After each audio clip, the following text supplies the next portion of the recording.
Annonce de la naissance de Jésus. Luc 1, versets 26 à 28 et 30 à 32. Le 6e mois, Dieu envoya l'ange Gabriel dans une ville de Galilée, Nazareth, chez une jeune fille fiancée à un homme appelé Joseph. Celui-ci était un descendant du roi David. Le nom de la jeune fille était Marie. L'ange entra chez elle et lui dit : « Réjouis-toi, le Seigneur t'a accordé une grande faveur. Il est avec toi. » L'ange lui dit : « N'aie pas peur, Marie, car tu as la faveur de Dieu. Bientôt, tu seras enceinte, puis tu mettras au monde un fils que tu nommeras Jésus. Il sera grand et on l'appellera le Fils du Dieu Très-Haut. » Naissance de Jésus à Bethléem. Luc 2, versets 8 à 14 et Luc 2, verset 16. Dans cette région de Bethléem, il y avait des bergers qui passaient la nuit dans les champs pour garder leurs troupeaux. Un ange du Seigneur leur apparut et la gloire du Seigneur les entoura de lumière. Ils eurent alors très peur, mais l'ange leur dit : « N'ayez pas peur, car je vous apporte une bonne nouvelle qui réjouira beaucoup tout le peuple. Cette nuit, dans la ville de David est né pour vous un sauveur, c'est le Christ, le Seigneur. Et voici le signe qui vous le fera connaître. Vous trouverez un petit enfant enveloppé de langes et couché dans une crèche. » Les bergers se dépêchèrent d'aller à Bethléem et ils trouvèrent Marie et Joseph et le petit enfant couché dans la crèche. Jésus a vécu dans la ville de Nazareth. Matthieu 2, verset 23 et Luc 2, verset 40. Joseph alla s'établir avec l'enfant et sa mère dans une ville appelée Nazareth, province de Galilée. L'enfant grandissait et se fortifiait. Il était rempli de sagesse et la faveur de Dieu reposait sur lui. Jésus, à 12 ans, s'intéresse à l'enseignement dans le temple. Luc 2, versets 41 à 50. Les parents de Jésus le découvrent dans le temple à Jérusalem, assis au milieu des maîtres de la loi, les écoutant et leur posant des questions. Tous ceux qui l'entendaient étaient surpris de son intelligence et des réponses qu'il donnait. Baptême et tentation de Jésus. Marc 1, versets 9 à 12. Jean le baptisa dans le Jourdain. Au moment où Jésus sortait de l'eau, il vit le ciel s'ouvrir et l'Esprit Saint descendre sur lui comme une colombe. Et une voix se fit entendre du ciel : « Tu es mon Fils bien-aimé, je mets en toi toute ma joie. » Tout de suite après, l'Esprit le poussa dans le désert.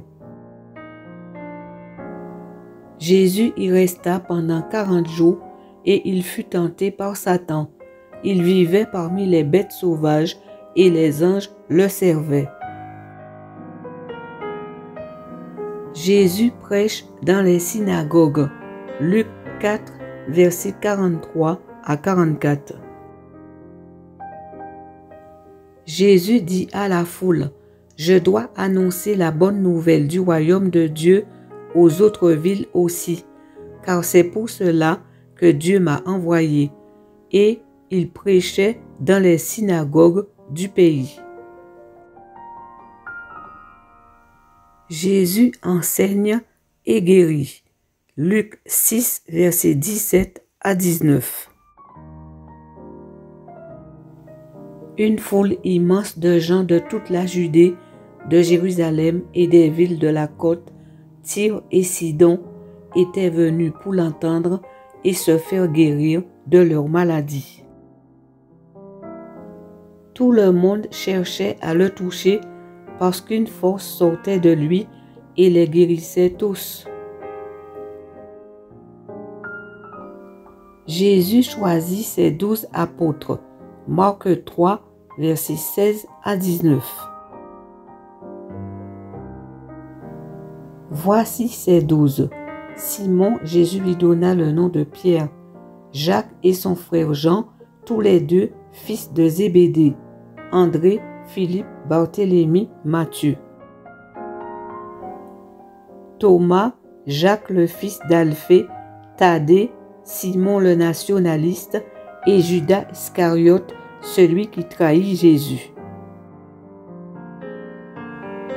Jésus annonce sa mort et sa résurrection. Marc 8, versets 31 à 32. Ensuite, Jésus dit à ses disciples, « Il faut que le Fils de l'homme souffre beaucoup. Les anciens, les chefs des prêtres et les maîtres de la loi le rejetteront. Il sera mis à mort et après 3 jours, il se relèvera de la mort. » Complot contre Jésus et trahison de Judas. Marc 14, versets 1 et 10 à 11. Les chefs des prêtres cherchaient un moyen d'arrêter Jésus en cachette et de le mettre à mort. Alors, Judas Iscariote, un des 12 disciples, alla proposer aux chefs des prêtres de leur livrer Jésus. Ils furent très contents de l'entendre et lui promirent de l'argent. Et Judas se mit à chercher une occasion favorable pour leur livrer Jésus.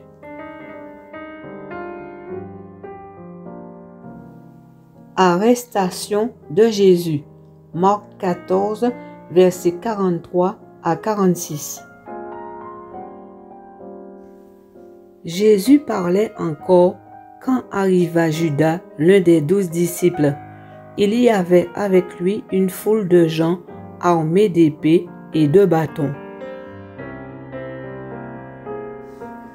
Judas avait indiqué à cette foule le signe qu'il utiliserait. L'homme que j'embrasserai, c'est lui. Saisissez-le et emmenez-le sous bonne garde. Dès que Judas arriva, il s'approcha de Jésus et lui dit, « Maître !» Puis il l'embrassa. Les autres mirent alors la main sur Jésus et l'arrêtèrent. Jésus condamné à mort. Jean chapitre 18 et 19. Jésus fut emmené devant le gouverneur Pilate afin d'être jugé. Pilate ne trouve aucune raison de condamner Jésus. Mais les Juifs dirent, « Nous avons une loi, et selon cette loi, il doit mourir, car il a prétendu être le Fils de Dieu. » Pilate déclara, « Selon la coutume que vous avez, je vous libère toujours un prisonnier à la fête de la Pâque. Voulez-vous que je vous libère le roi des Juifs? » Les Juifs répondirent en criant, « Non, pas lui, c'est Barabbas que nous voulons. » Or, ce Barabbas était un brigand.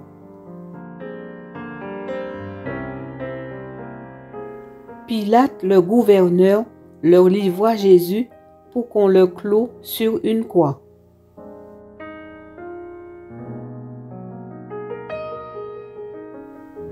La mort de Jésus. Marc chapitre 15.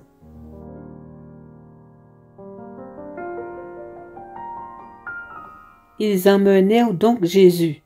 Celui-ci dut porter lui-même sa croix pour sortir de la ville et aller à un endroit appelé le lieu du crâne qu'on nomme Golgotha en hébreu. C'est là que les soldats clouèrent Jésus sur la croix.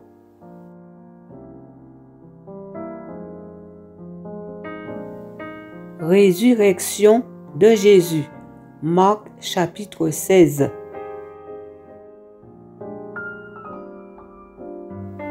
Marie de Magdala, Marie mère de Jacques et Salomé se rendirent au tombeau pour embaumer le corps de Jésus, mais quand elles arrivèrent, la pierre qui ferme l'entrée du tombeau avait été roulée.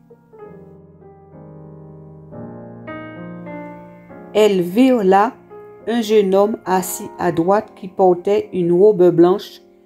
Elles furent effrayées, mais il leur dit: « Ne soyez pas effrayés. Vous cherchez Jésus de Nazareth, celui qu'on a cloué sur la croix. Il est revenu de la mort à la vie. Allez maintenant dire ceci à ses disciples, y compris à Pierre. » Jésus se montra aux 11 disciples pendant qu'ils mangeaient. Après leur avoir parlé, le Seigneur fut enlevé au ciel et s'assit à la droite de Dieu.